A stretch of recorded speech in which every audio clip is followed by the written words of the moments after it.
Labour representative in the Senate, Raymond Roberts, took the side of the workers when he addressed the sitting of the upper house today.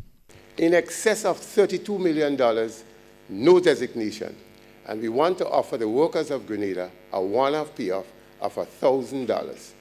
We just gave somebody, one person, an increase of $1,000 a month. I mean, workers generally are sympathetic to our government. But you can't treat yourself in this manner. Each ministry has a huge allocation. So we are asking workers to accept this gift, and by the same token, we're treating ourselves to healthy sums of money.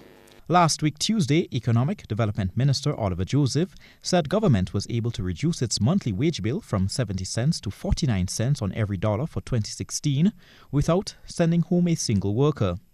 Government says it is bound under the Homegrown Structural Adjustment Program to keep the wage bill at a minimum. It has cautioned unions to be reasonable in their demands for wage increases in order to protect the gains made so far. Leader of Government Business in the Senate, Simon Steele, issued the reminder today. We have in this very chamber passed fiscal responsibility legislation which lays out what can and cannot be done with regard to wages and salaries.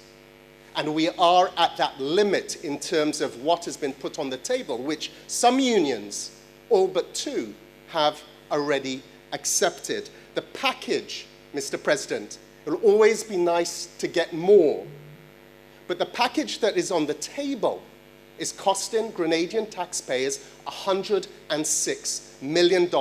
Government representative in the Senate, Peter David, is hoping for a speedy resolution to this impasse. I believe that the negotiations are going on in good faith.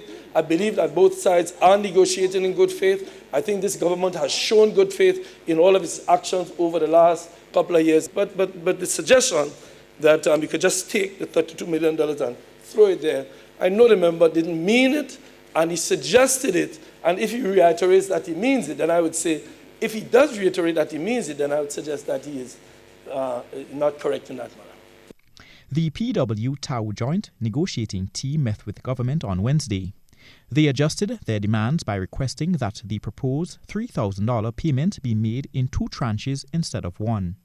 The Minister of Labour promised a response by next Wednesday.